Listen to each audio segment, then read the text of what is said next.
Hello everyone. मैं रविंदर कौर आपका अपने YouTube channel summer kid autism पे बहुत बहुत स्वागत करती हूँ। आज की वीडियो के थ्रू हम जानेंगे कि ऑटिस्टिक बच्चों की हाइपर एक्टिविटी कैसे कम करें, क्योंकि हमारी जो मेन प्रॉब्लम होती है वो यही होती है, हम हाइपर एक्टिविटी। हमारे बच्चे बहुत ज्यादा हाइपर होते हैं, इसलिए हम कहीं पार्टी में, फंक्शन में, बर्थडे पार्टी में या कहीं कोई शादी का फंक्शन है, कहीं मार्केट, कहीं भी हम जा नहीं सकते। फिर बच्चों के साथ नहीं जा सकते। अ, सच में मैं रियली बताऊं, अगर मैं अपना बताऊं तो मैं जो 5-6 साल तक कभी कहीं नहीं जाती थी। इवन कि मैं 3 3 साढ़े 3 साल तक अपने मायके तक नहीं गई, बिकॉज मतलब ट्रैवल इन बच्चों के साथ ट्रैवल करना इतना मुश्किल हो जाता है, क्योंकि इतना चिल्लाना, चीखे मारना, और फिर सब लोग एवरी वन पूछता था क्या है इसको, क्या प्रॉब्लम है, ये क्यों ऐसे कर रहा है, क्यों बच्चा इसके, मतलब फिर लोगों का पूछने का तरीका क्या होता है। आपके बच्चे का दिमाग मतलब कम है कि बच्चे को, मतलब ये क्या मंदबुद्धि है, ये ऐसे ऐसे ऐसे वर्डिंग यूज करते हैं लोग, है ना। जब हम कहीं भी बस में ट्रेवल करते थे या कहीं भी जाते थे तो ऐसे ऐसे क्वेश्चन आते हैं, है ना। ये बच्चा ऐसे क्यों कर रहा है, इसका दिमाग कम है। कई बार तो कुछ लोग वर्ड यूज नहीं करते थे, इशारों में बात करते थे। अच्छा, कई बार जब हम थेरेपी जा रहे होते थे तब मेरे पास स्कूटी नहीं थी तो हम ऑटो से जाते थे, तो लोग हमें कैसे पूछते थे जब मुझे ऑटो में कुछ बिहेवियर शो करता था। तो क्योंकि स्टार्टिंग में तो बहुत हाइपर था, तो इसको कंट्रोल करना बहुत मुश्किल होता था, पूरा दिन इसके पीछे भागती रहती थी। तो ऑटो में लोग ऐसे इशारे से पूछते थे, मतलब ऐसे करके पूछते थे। हाँ, तो हम कह देते थे, हम भी इशारे में ऐसे ही, मतलब कितना ही एक्सप्लेन करेंगे, उनको समझ नहीं आने वाला, तो हम क्यों ही अपना टाइम बर्बाद करें और अपना दिमाग खराब करें उनको समझाने। तो उनको नहीं समझाने वाली ये चीज, तो ये बात है। तो इसलिए हाइपर एक्टिविटी काम डाउन करने में बहुत टाइम लग जाता है, बहुत टाइम। मेरा समर सीरियसली कब अच्छे से बैठने लगा है, मेरा समर आई थिंक 7 ईयर तक थोड़ा काम डाउन हुआ था, 7 ईयर तक। स्कूल में अच्छा था, स्कूल से कभी कंप्लेन नहीं आती थी, स्कूल से प्रिंसिपल बोलते थे ये हमारे स्कूल का सबसे ब्राइट स्टूडेंट है, मतलब हमको उनको इससे कोई शिकायत नहीं थी। वो मुझे बोलते थे कि मैम आप ऐसे ही कहते रहते हो कि ये है ना हाइपर, ये ऐसा नहीं करता वैसा नहीं करता, लेकिन ये स्कूल में कुछ नहीं करता। अच्छे से बैठता था, काम करता था, अपना खाना खाता था, लंच खाता था। सब किसी बच्चे को मारना नहीं, पीटना नहीं, वो इसकी कोई ऐसी प्रॉब्लम, कोई कंप्लेन नहीं आती स्कूल से। और इनकी सोचो पोटी का भी कभी नहीं था, मतलब जब से आई थिंक मैंने क्या 3 साल पर मैंने जब से थेरेपी स्टार्ट की, कभी मतलब थेरेपी के लिए हम घर से बाहर जाते थे लेकिन कभी सुसु पत्ती इसका नहीं। मैं सुबह एक बार घर से करवा दिया, के टाइम पे स्कूल भेजना था, होता था, तो एक हैबिट बनाई कि सुबह करके जाओ। तो कभी स्कूल से कंप्लेन नहीं आई थी कि इसकी सुसु पत्ती का ये बीच में करता हो। तो उनके लिए ये बहुत अच्छा स्टूडेंट था स्कूल, प्रिंसिपल तो बहुत खुश होते थे इससे। लेकिन मेरे साथ जब मैं उसको कहीं बाहर लेके जाना होता था तो बहुत दिक्कत की बात थी। तो मतलब ऐसे करते करते मेरे 7 ईयर तक थोड़ा काम डाउन हुआ, फिर मैं थोड़ा बाहर अंदर आने जाने लगी। लेकिन काम डाउन भी ये भी एक मेरी मिस्टेक थी कि मुझे लगता था कि जब ये थोड़ा काम डाउन होगा, इसकी हाइपर एक्टिविटी कम होगी, फिर मैं इसको कहीं बाहर लेके जाऊंगी, इसके साथ मार्केट जा सकते हैं, किसी फंक्शन में जा सकते हैं, पार्टी में जा सकते हो, अपने मायके या फिर कहीं भी जाना है तो फिर जा सकती हूँ, थोड़ा सा अगर ये काम डाउन हो। लेकिन वो मेरी मिस्टेक थी, क्योंकि घर में बच्चा कभी भी नहीं, उसकी हाइपर एक्टिविटी कम होगी।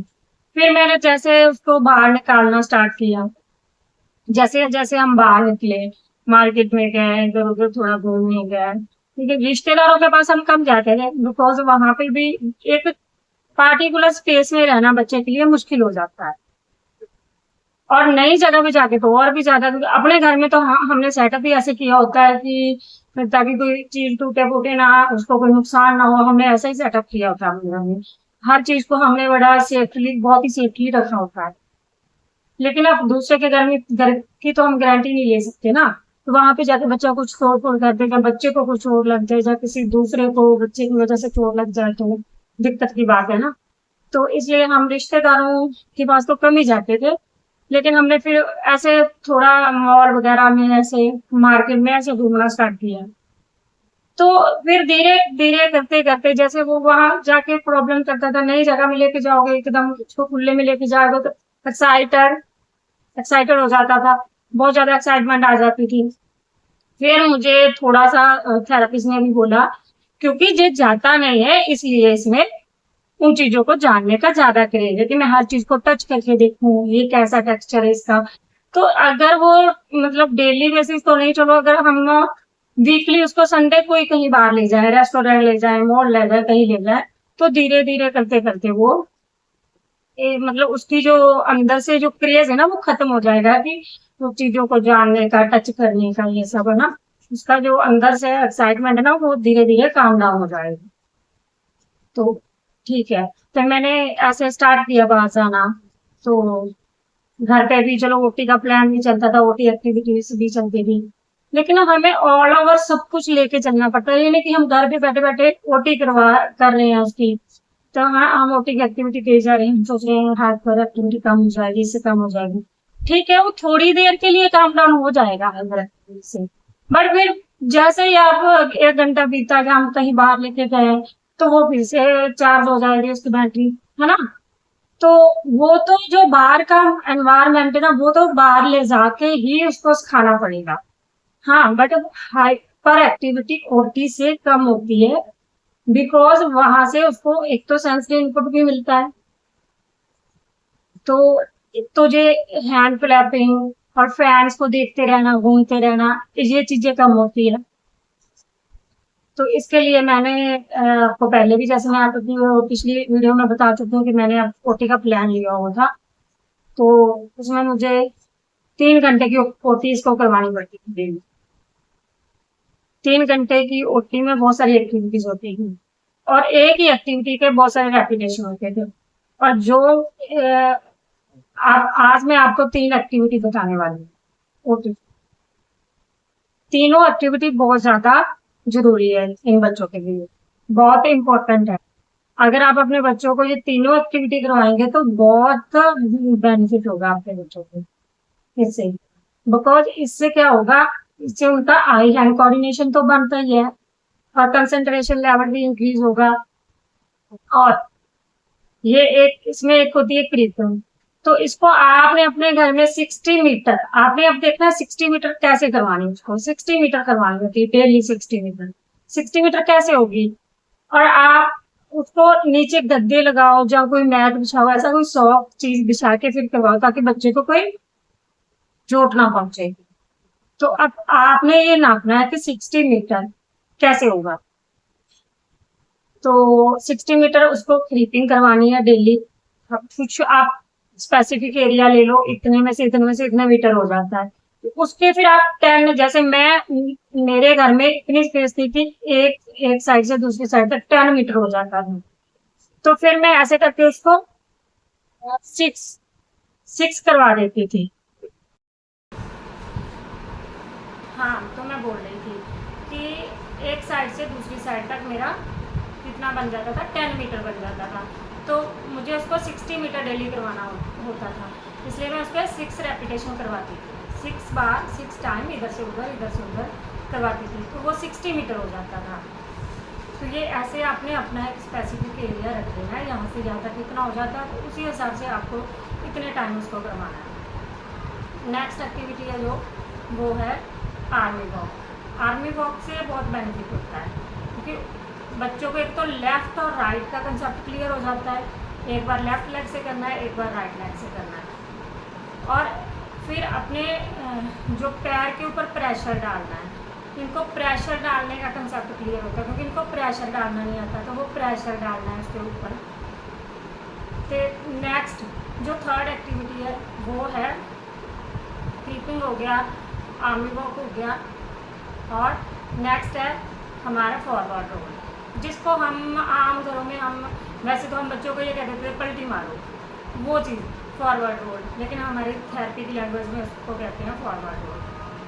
तो वो फॉरवर्ड रोल करने हैं, वो आपको 10 टाइम करने हैं डेली, 10 रोल डेली करवाने हैं बच्चे को। क्योंकि जब मैंने इसको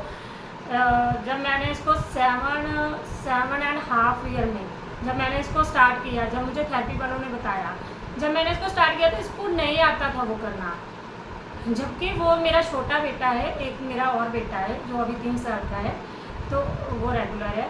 तो जो मेरा छोटा बेटा है वो 2.5 साल की उम्र से कर रहा है, उसको 2 साल की उम्र से कर रहा है रोज़। जब मैंने इसको स्टार्ट किया ना तो वो साथ में वो भी करता था, वो सारी एक्टिविटी साथ में करता है जो मैं इसको समर को करवाती हूँ। तो वो 2 साल की एज से कर रहा है वो मेरा बच्चा। तो जब वो चीज़ उसको 2 साल में आती है तो इसको 7 साल में भी नहीं आती थी, बिकॉज मुझे नहीं पता था कि इसको नहीं आती है ना। ये चीज़ें तो हम नॉर्मली जब हम छोटे थे तो हम खेल खेल में करते रहते थे, लेकिन मैंने तो कभी ध्यान नहीं दिया इसको ये चीज़ नहीं आती। कुछ चीज़ें तो मुझे मेरे छोटे बेटे से पता चलती है, जब वो करता है तो मुझे पता चलता है भाई वो ये कर रहा है, समझ में तो ये कभी नहीं की। तो फिर मैं देखती हूँ भाई, इसको करवा के देखती हूँ तो मुझे पता चलता है कि इसको ये चीज़ नहीं आती है ना। तो जब मैंने इसको 7.5 पे करवाना स्टार्ट किया तो इसको नहीं आता था, पलटी मारना, फॉरवर्ड रोल नहीं आता था। फिर धीरे धीरे इसको सिखाया, लेकिन चलो वो तो ईजिली इसको 1-2 दिन में सीख गया। लेकिन उसका बेनिफिट होता है कि ये इनके हैंड्स पे प्रेशर आता है, इससे हैंड फ्लैपिंग कम होती है। तो आप जितना ज़्यादा करवा सकते हो फॉरवर्ड रोल उतना करवाइए, जितना आपको टाइम मिलता है। इससे हैंड से प्रेशर आता है और हैंड फ्लैपिंग कम होती है। तो जितनी भी एक्टिविटी हम डेली लाइफ में ओटी की जितनी भी करवा सकते हैं करवानी चाहिए, क्योंकि हर एक्टिविटी का कुछ ना कुछ तो हमें बेनिफिट होगा हमारे बच्चों को। चलो क्रीपिंग करो।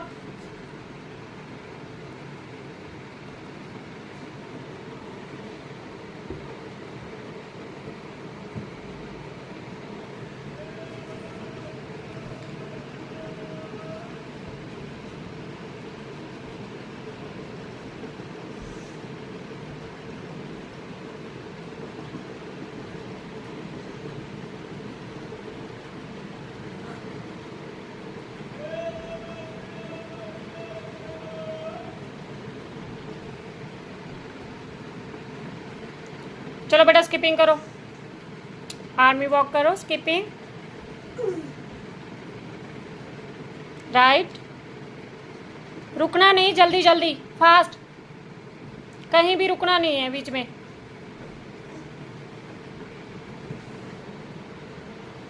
चलो चलो जल्दी जल्दी डू फास्ट।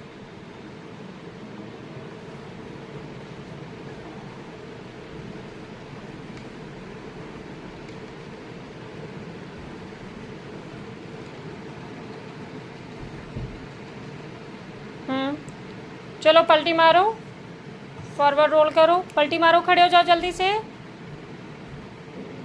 जल्दी जल्दी फास्ट, चलो चलो जल्दी।